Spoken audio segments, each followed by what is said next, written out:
Wong tua kok ngundang-undangke sikil tekan kene iki piye Ini garwa kok Jepara ning Rembang Tundoro iki tekan Penggaran lan golek apa ya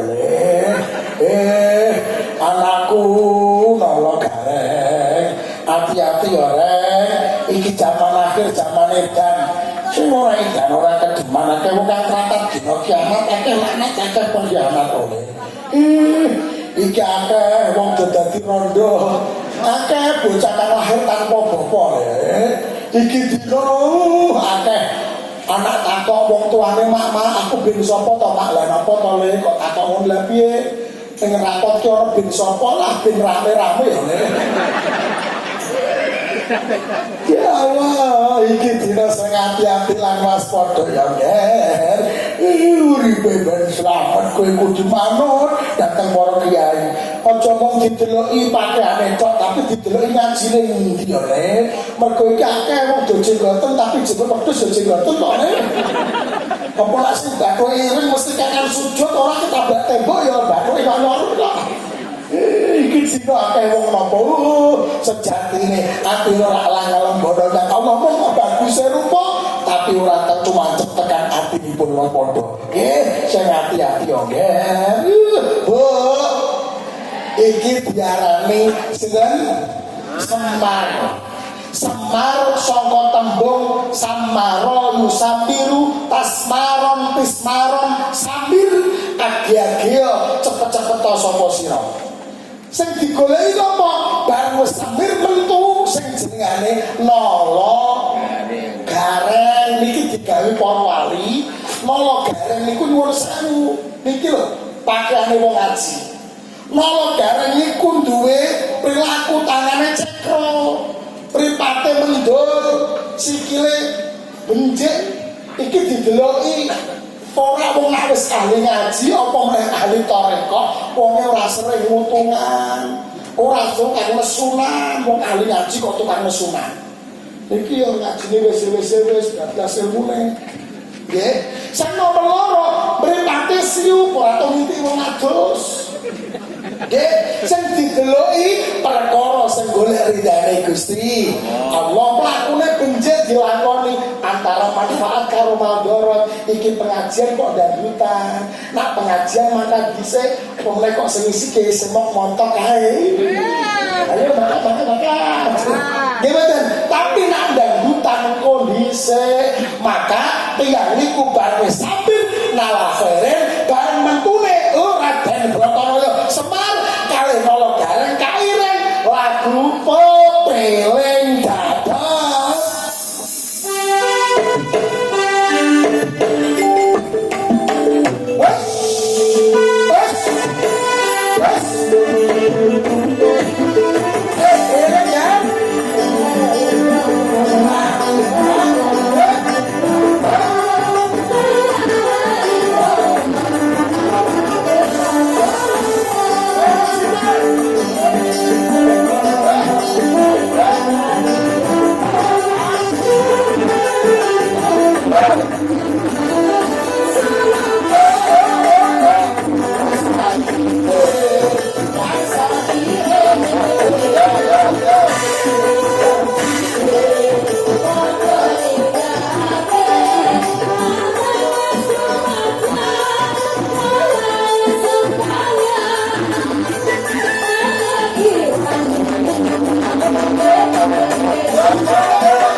sing hati-hati lama padha cekelano tali agama nang Allah. Amin Allahumma.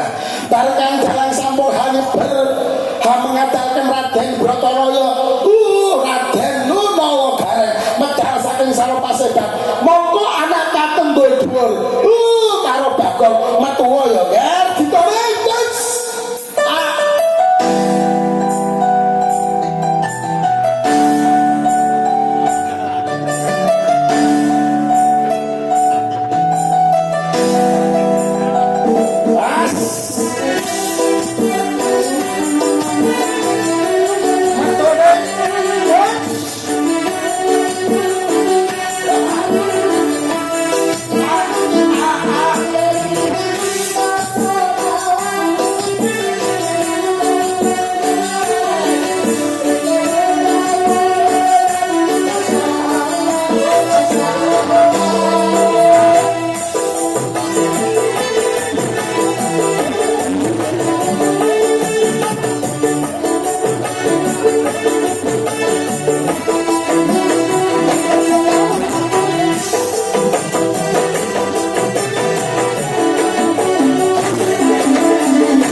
Macamnya kalau digotok tangkusnya gila duit tapi iya Allah Kristina wajahnya kayak apa Pak ini kewau napa Raden Brataraya Semar kalih Nala Gareng medal niki putra kang kampung dhuwur sing jenengane sinten iki Petro niku saka tembung fatruk sambil malah bareng cepet-cepet golek kebencian fatruk mongko ninggalo sira. Petruk niku lambange kaya dene wong mriki. Wong pundi wong penggara wonge senyah-nyah. Mulane Petruk niku digambar dawa. Irunge dawa, jakute dawa, tangane dawa, bajune dawa, manuke dawa. Niki darane Petruk kantong bolong. Amin Allahumma. Lho, bari Petruk teko fatruk mongko ninggalo sira sing ditinggal sapa? Picisnya beda dhewe karo Kangeng. Ya picisnya ngene. Ki ngono lho dah. Apa kata-kata. Diarani Bagong saka tembung Sestunan Kalijaga ngaturke mabaho mak ing perkara bago kang lacut kono apa mah. Lelungane ra cetha iki. Udah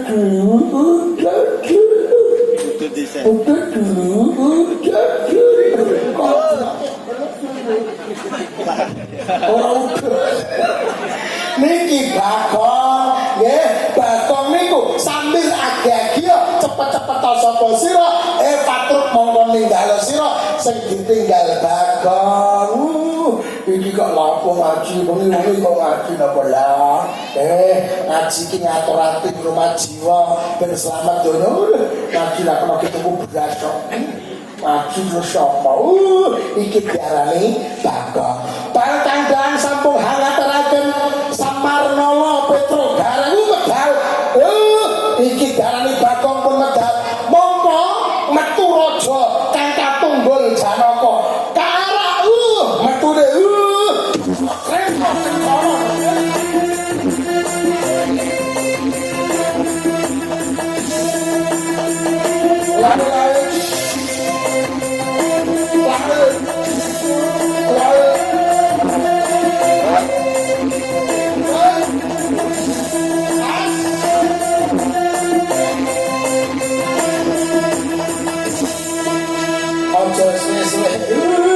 iki diarani raja napa Punakawan salah sijine Raden Janaka. Janaka santri ngeten iki. Janaka niku bagus. Mulane digawe niki santri masa picise dino irunge dawa. Niki awake langsing mergo tukang tirakat. Gitu lek kula bedos niki kan ada. Tukang tirakat, tukang poso niki. Amin Allahumma. Omongane halus, satri omong jero gula niki. Kakang Semar estokaken dawuh ndara. Enten dawuh napa Kakang Semar? Dalu niki ingsun katimbalan guru suci, guru Waskita, ya Sunan Kalijaga Demak Bintara. Dalu niki ingsun kon tapa brata merga dalu niki Gusti Allah badhe nuraken wahyu widodo pustakaning jagat Kakang. Mulane Kakang Semar dalu niki ngancani ingsun kula king napa ta brata apa bratane tengahé wana. Penggaran lor mboten enten wana. Mriki orane sawah.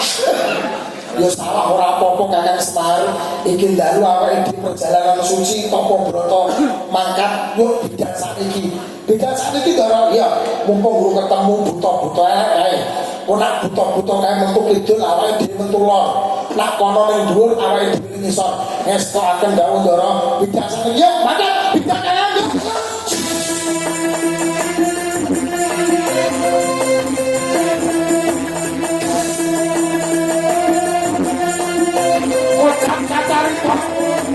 Pokok kadang butuh minongko pengalanipun amal makruf kahubungan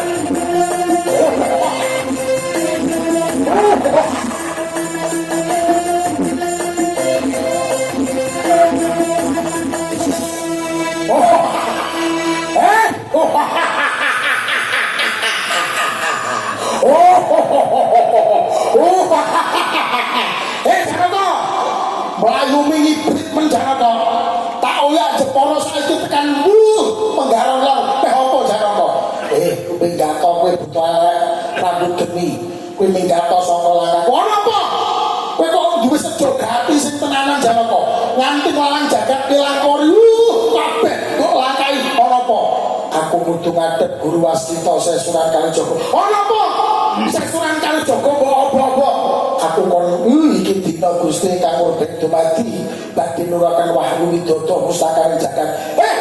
Kowe ngomong pustakaning jagat kira ya Al-Qur'an. Iya. Lah napa?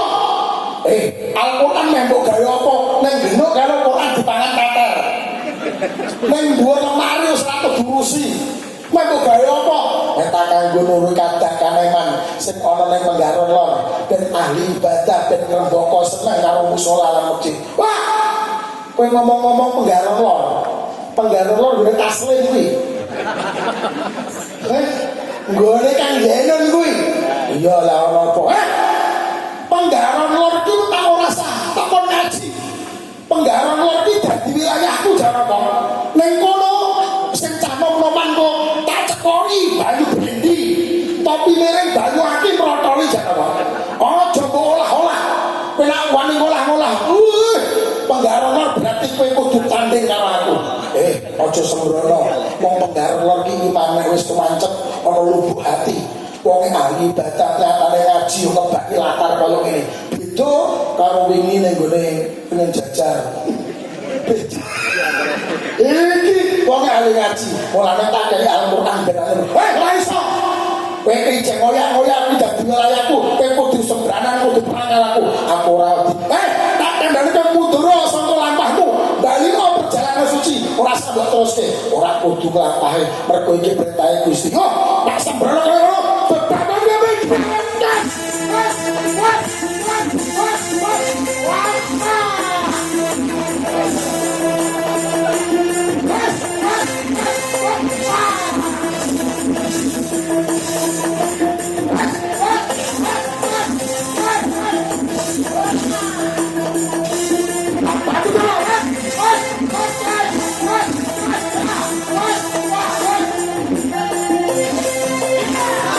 Yeah.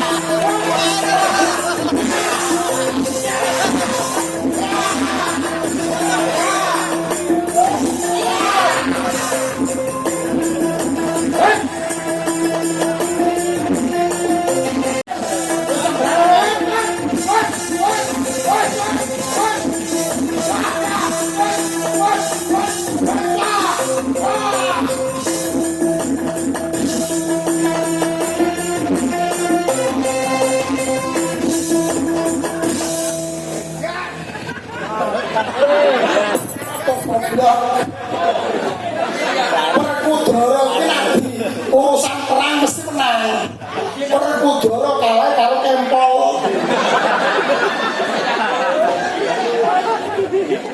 Raden Werkudara ora sak galak-galak. Iki lho mulus. Kabeh wis ditutup ora apa-apa. Kene ya ono kok. Godain kita iki wong ayu nak bikin tambah umat ayu satu saat ketahu balik otaknya lemu. Iki metune koyo ngene iki lho. Raden Janaka, Raden Werkudara ora sah galak-galak. Yo derek ingsun wae ora sepuk lampang. Weh, sembrana aku urusan. Kowe ayo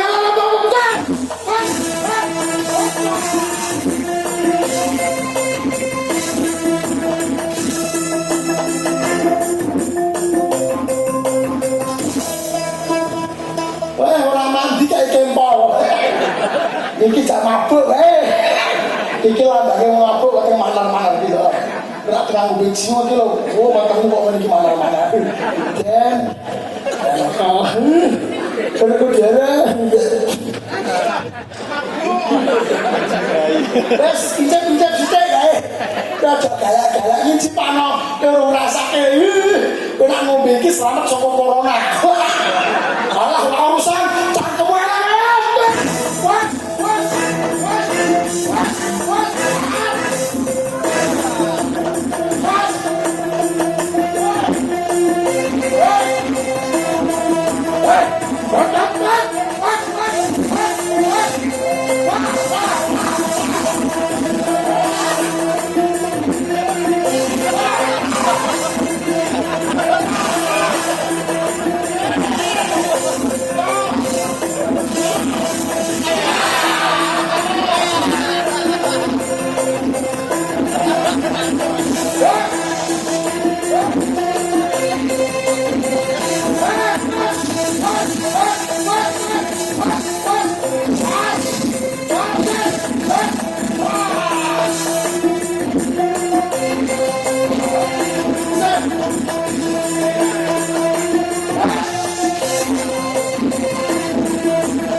Jenenge sinten iki?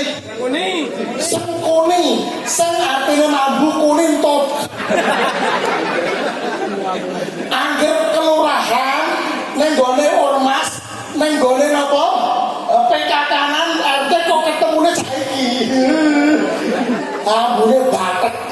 Iki diarani Sengkuni, cangkeme mambu, dol kono dol kene iki petuk karo Raden Werkudara. Kowe tuwa tapi cangkemmu ora ono dipercaya. Segel iki. Mumpung muni ariping ya. Ngomongmu sepodhar kabeh. Aku ora kancane wis segel iki. Menang iki sing copo sing menang Satria Mandraguna. Iki wis sembrono ora urusan.